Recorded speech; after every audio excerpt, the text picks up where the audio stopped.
All right, dating styles and rules, pardon me, have changed over the years. I think even just when I was dating compared to now how people date, and I mean, I've been dating, or I'm getting married now, but I dated the same man for 3 years. So in the last, I would even say 3 years, things have changed.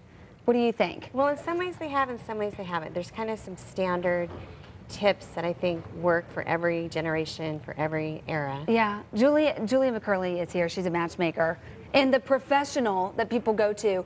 Talk about your clients. Do you see clients of all ages, of all situations? Well, the common thing they have is they all are looking for love and happiness, a long-term relationship. They really range from in their 20s until their 70s. Yeah. So it's definitely all over the board. There's kind of a few nuances in each group, but the common thread is they're ready for that commitment. Do you think the older age groups, like the 60s and the 70s, is that kind of new that you're seeing? I was surprised. But, you know, all my clients are high performers, have high standards, and I think there's less of those people out there, so it's a little bit harder to find them. So what I do is facilitate, provide the access to people all over Austin. They wouldn't meet on their own. Okay, that sounds great. Things have changed, though. What are your musts and must-nots? Well, the first thing you need to do is be positive and happy and leave your troubles behind. Just for that 1 hour, I think you also need to use body language to your advantage. For example, prolonged eye contact is the tried and true flirting technique, and maybe watching for the hair twist. Is the hair twist good? It's still good. Even though, does that say that maybe I'm nervous if I'm playing with my hair? It shows you're interested, so the man observes that. I don't know if the gentleman puts his hand on the table, that means he's interested. So keeping your arms open, just acting like you're happy to be there. I think eye contact's a big thing for me. You're the window to the soul. Well, yes, and then it shows that you're interested, that you are engaged. Yes. You don't have your cell phone down at the table. That's what I was saying. Leave that in the car. That's what I was going to say. That's the biggest thing that I hear. Yes. I have a brother and sister that are a little younger than I am, and it's interesting for them to tell me about social media and how that, claiming someone as in a relationship or whatnot. I mean, are there any do's and don'ts when it comes to social media? I find I'm kind of out of the loop on that. Yeah, I am too. Most of my clients, they're done with online. They realize it was a fad, and they're really looking to have an in-person approach, because after all, that's the only way to determine chemistry. It doesn't matter how many emails or Facebook messages you have. When it comes to asking someone out on a date, do you have any rules? Does the man have to initiate that? Does the woman can they initiate that?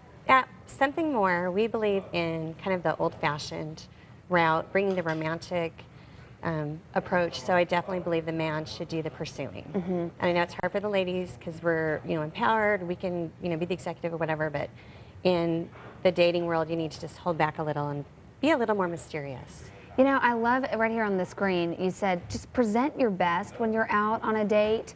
Don't bring up touchy subjects. Don't talk about challenges. Don't talk about your problems at work. For sure. I was out on a date once where that's all I heard about was the job. I'm like, oh, I'm not at work right now. I don't want to hear about your job. That's definitely a challenge. I always tell people, get off the subject as quick as you can. Maybe, I'm an anchor by day, but I would love to be a skydiver. Just whatever it is, like just change it to something different. Oh, I think that also, work is not romantic. Work is not romantic. No. No. Okay, good. And then what else? Do we need to dress a certain way or present ourselves a certain way? Definitely. I know not all the ladies want to hear this, but 85% of men prefer a woman in a skirt or a dress. Really? And something fitted. So they don't want to they don't want to guess what's under that maxi dress, or okay, I know that harem pants are in or whatever. I hope that bad's gone. But what do you tell women that say, I just want to be myself though, and they're not comfortable in a dress and a skirt? The goal of the first date is to get the second date. You can be yourself later. But at the first thing, we want to create that just feminine, alluring, oh, I can't wait to see her again. Yeah. And then the same goes for the men. I know this is Austin. We don't want to see the flip-flops and the cargo shorts on the first date. We need to show respect. Now, I don't even allow my clients to wear jeans. Okay. You need to wear dress slacks, collared shirt, nice shoes. So, well-groomed. Julia's the real deal. Where can we find you? You can find me at trysomethingmore.com. And we're available for consultations. Okay. Our business is booming right now. It's the busy time with Valentine's Day and everything else. So I bet. Well, come back with more advice, will you? I would love to. Okay, that sounds great. Thank you. Julia McCurley.